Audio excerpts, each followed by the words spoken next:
Hello very much. Tonight we're going to make a recipe that we call Pat Carley's Meatloaf. Pat, we've been friends for over 20 years. I taught you how to fish, I taught you how to cook, I've taught you so much. You've never done shit for me. But tonight I'm going to fix your meatloaf and I'm going to serve it and it's going to be wonderful. And you can thank me later. So what we've got is we've got some ground beef here, and to that we're going to add some mushrooms. Now some onions and some spices. Now I've softened off the mushrooms here, or the onions. These are onions, not mushrooms. So I've softened them off, and in here is some garlic, about 5 or 6 cloves of tomato paste, a spoonful of black pepper, a teaspoonful of salt, and a teaspoonful of ground oregano, and about 2 or 3 teaspoons full of Worcestershire sauce. So off the heat with these onions now, and in this goes. Now this is the boring part, because I'm going to mix this together, and it's going to go into the mincemeat with some other ingredients here. But for now, off the heat, all I'm doing is just sauteing this all together. And this is what's going to fill the... Okay, so we've got this nicely mixed together. With the Worcestershire sauce, it smells heavenly. And the garlic. So into the, about 1.5 pounds of ground beef, 750 grams, slightly over 1.5 pounds. Big size coming in. So we've got that in with some loud noises that offend the film crew somewhat. We've got about 3/4 cup, or the bottom of a bag of panko breadcrumbs, and 2 beautiful fresh eggs.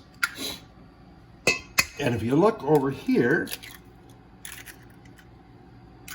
we have some beautiful fresh basil, and that's for the next stage. So we'll be back in a minute, but we'll start just by mixing this up.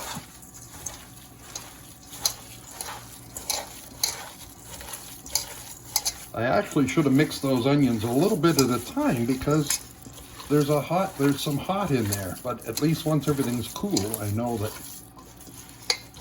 it's thoroughly mixed.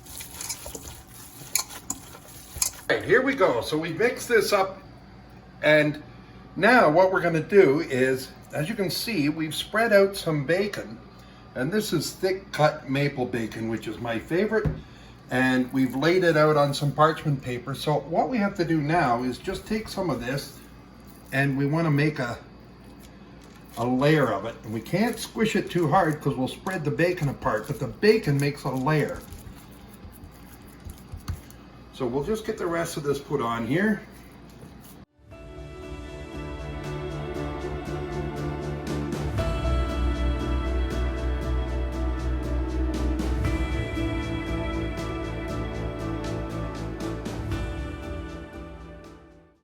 What we'll do with the basil is we'll just lay out a complete layer. This was $3 a bunch at the local high-end grocery store, and I'm not that impressed with it, to be honest with you, but it is what it is. Ours will be ready again in another week or so. We should have our own fresh basil coming out of the garden. All right, here's the hard part. So you can see what I've done. I tried to leave a little bit of a leading edge, you know, for it to seal. Some folks might want to try to tie it or something, but you can't roll it too tightly. But the idea is that you roll it just enough without trying to squish all of the. Oops, tuck that guy back in. Without trying to squish all of the meat out of it, roll it up like so, and then being careful to ensure that we checked beforehand that it would fit in the dish, which it won't.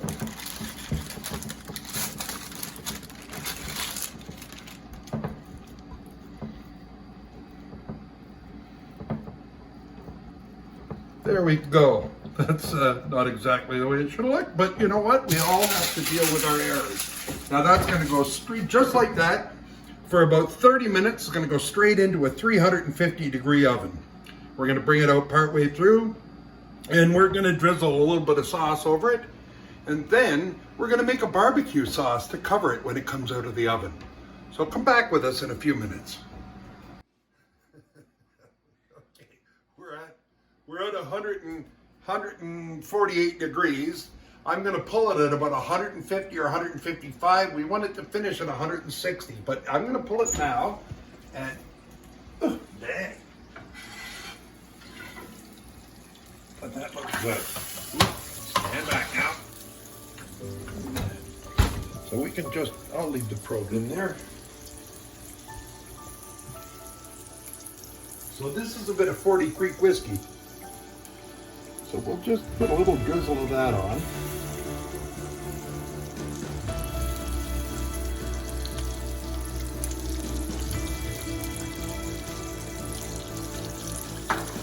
Then here's a barbecue sauce that I made with teriyaki, ketchup, garlic powder, Worcestershire sauce, brown sugar.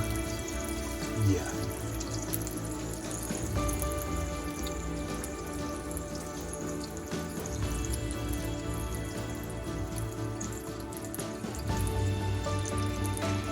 There we go.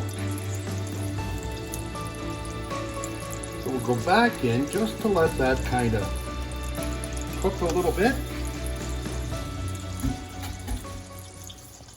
All right, let's have a look. It's rested for about 15 minutes. I pulled it 160.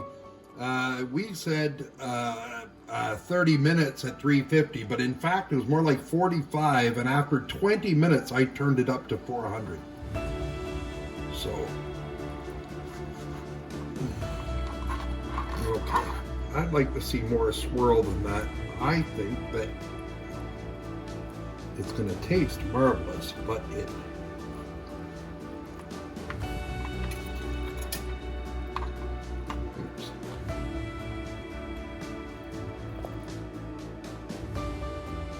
So there it is.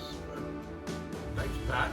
I think it's going to be good. It's going to taste great because has all good stuff in it. But if you're liking this, you want to see more like this, put your shit on Facebook or give a thumbs up or subscribe or something. If my numbers go up, then I'll make more of these. So, buon appetito. Thanks for coming.